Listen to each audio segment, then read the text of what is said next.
In the Circuit de Catalunya, the home of the Spanish Grand Prix. And Martin Haven, Tom Gaymore sitting here with the cars on the grid, ready for the start of the 50th GP3 race. This is the 4th year of the championship, and Tom, a nice milestone to mark, 50 races in.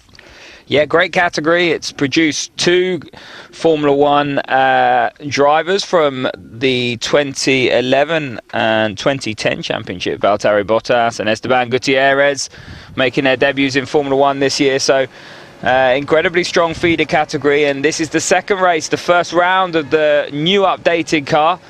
And what a race we had yesterday. 400 brake horsepower and a Pirelli tyre that really struggled with coping with that. And it was well, this man here was one of the guys to really struggle, and his Red Bull compatriot Patrick Kvyat, you know, they really didn't get on top of the tyres. And looking at the times, I was looking at sector and lap analysis yesterday, they were about 10 to 12 seconds slower than their fastest lap, and all the drivers did their fastest lap on around lap 2 and 3. So tyres a big talking point here.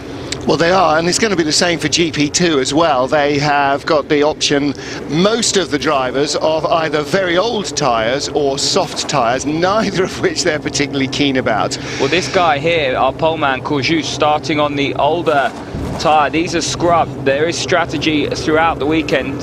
2 sets of tyres available to these guys. I think Nick Yellerly is the only one of the top 6 starting on a new tyre, so watch him in the Carlin car. Well, for the first couple of laps at any rate, until the tyre degradation comes to bite. The cars this year much more powerful, revised aerodynamic package as well. You can see the duckbill platypus nose there, very similar in look to the GP2 cars, and that's not surprising because they're all developed by Dallara, so the aerodynamics that work on GP2 will work for these as well. And as they're heading off on their formation lap, led by yesterday's 8th place finisher Kevin Courjus on a beautiful Barcelona morning. Early morning wake-up call for the residents of Montmeló, courtesy of the revised GP3 cars, heading round on formation for their first race of Sunday morning on this Spanish Grand Prix circuit with their brand new engines, 400 brake horsepower, 3.4 litre V6, a very different sound indeed to the cars that have preceded them. This is the 50th race of the GP3 series, the first race weekend of the 4th year of the championship. Martin Haven and Tom Gaymore watching the action with you.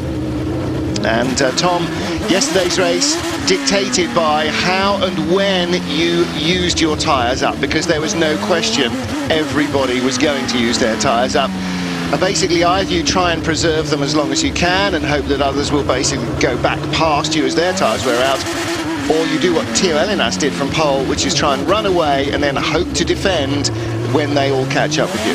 Yeah, there's no doubt that the teams will play a big part as well, and as they better understand how these tyres work in these ambient and track temperatures, the cars and the setups will get better. Obviously the driver plays a big part as well in terms of how he deals with the tyre and how he uses it. But yesterday really, you know, there wasn't a huge amount that a lot of the drivers could have done. They have a base setup, tyre pressures were wrong for some of the guys, and the deg was just unreal. 12 seconds in 17 laps, which is almost unheard of.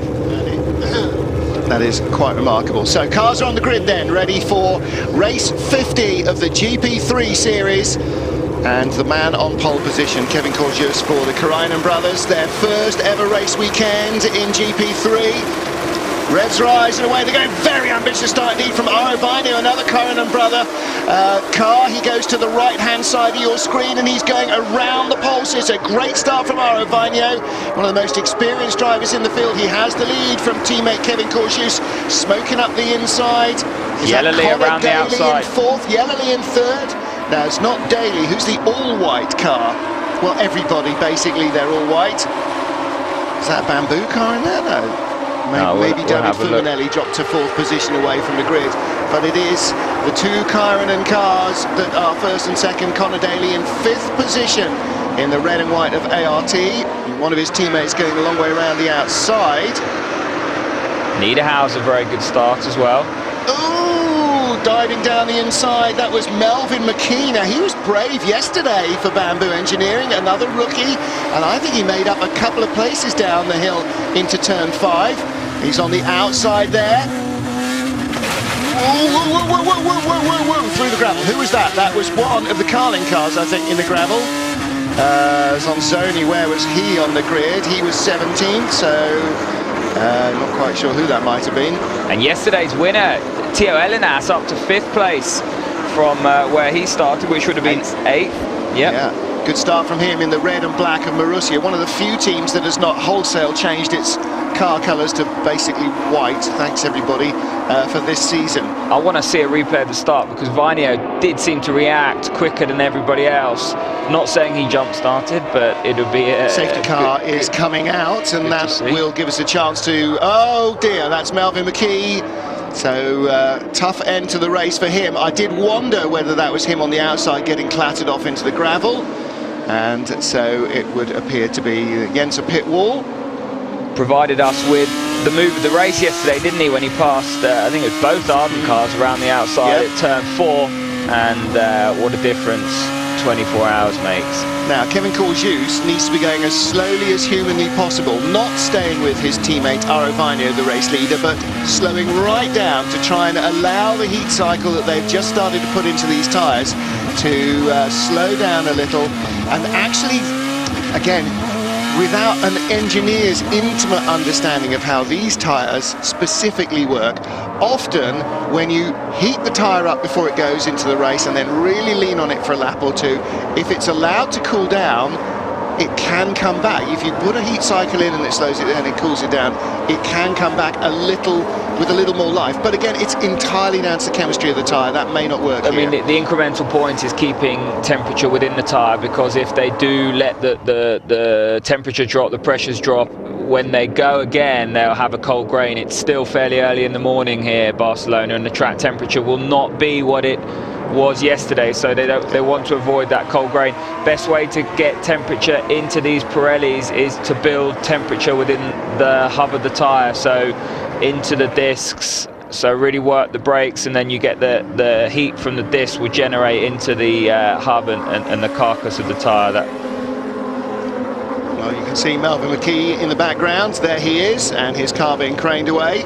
Bamboo Engineering, brand new team to the championship. They have taken over operating the ATEX CRS GP team.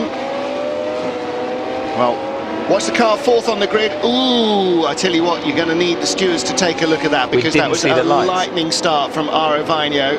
It was quick, wasn't it? We just didn't see the lights, though. That's a Red Bull car slow. Here we go. That is down to telemetry. That was really. Now, these cars are new. They've got a lot more horsepower than the old cars, presumably a different clutch system. Off, gone. No, he's done it. That was the reaction of the front row. He just got hooked up. Well, again, we saw so much wheel spin all the way down the field yesterday, didn't we, at the start? Maybe he just got the revs right and bang, off it went. He's probably sitting there going, oh, whoa. Yeah, absolutely. The front row probably reacted quite quickly. It's just that they're so tentative on the clutch. Well, the other thing, Nick Yellerly from 5th up to 3rd place. Great start. Restarting now as Aro Vainio leads Kevin Courjus and Nick Yellerly. David Fumanelli in 4th. Further back is that Theo Elinas. Yeah. That's Niederhauser.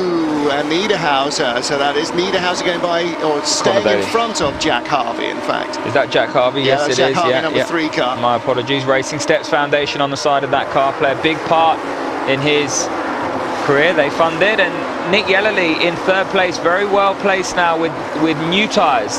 The other 2 Koranian cars in front of him started on scrubbed, and such was the degradation yesterday. He's well placed at the moment, and he looks to be managing his tyres nicely. Aro Vainio, big lock up into turn 1. That's not going to do his tyres any good. Not much good at all, but the team have a 1-2 at the moment. We'll settle on calling them Kyronen, shall we? Kyronen. On board with Carlos Sainz Jr. And again, like yesterday, just sitting there on the limiter. It got a good initial launch, did not change up quickly enough at all. And again, because of the new car and all that, I'm not sure many of these guys will have done many practice starts. That is something definitely that I think all of them will want to do a little bit more of. Yeah. Well, I'll tell you what, he threaded his way through the traffic well. He's done a great job. He was almost trying to stick it up the inside there. Well, that's one of the bamboo cars. That's Lewis Williamson right in front of him, who moves to cover and to pass down the inside. Oh! And who did he clatter into? That was Robert Vizou, the Romanian. Bizarrely, one of Carlos Sainz's teammates, and that opened up a two-place pass. Alex Fontana. Oh, that was Vizou. Now, he was moving. He will get a penalty for that. Oh, Fontana goes back 1, 2, 3, 4. There's Sainz 5 places away from the grid. Look at this move from Sainz there. Well, it's this move. This is spatial awareness, knowing where other cars are. He didn't move to his right because he knew someone was there, but he somehow found that gap. That's really good. Got between the bamboo car and 23, Giovanni Venturini. Back with live pictures. Drive-through penalty for Robert Vizou. That comes as no real surprise. So interestingly, Yellerly now not choosing to go with the front two cars. This is strategy from the Carlin man. May well figure that if they've told him on the radio, you've got David Fuminelli behind you. All right, I'll live with that. Connor Daly, and then Theo Elinas rather, and then Connor Daly in the queue. He'll have a delta time that he's trying to work towards, though. Yes. In the vain hope, or vague hope, perhaps, or the best engineered practice calculation that delta time will keep the tyres alive. And it's a bit chuck it in the air and hope, isn't it? This is the first time these young drivers will have come across that sort of strategy. Yeah. There's 15 rookies in this field. Many of them come from formulas such as Formula Renault, which is on the Michelin, and it's just a sprint race. Every lap is qualify, qualify, qualify, qualify. This is a very different kettle of fish, and that's what we saw yesterday. Yellerly checks the mirrors. He's going to have to defend here. Yeah, that's fine. Defend a little, move to the middle of the road, then take the racing line. That makes it difficult for Fuminelli to get by. And of course, the other part of Nick Yellerly's plan here is that if he can keep Fuminelli with Theo Elinas and Connor Daly behind him, then Fuminelli is less able to attack in that number 24 car.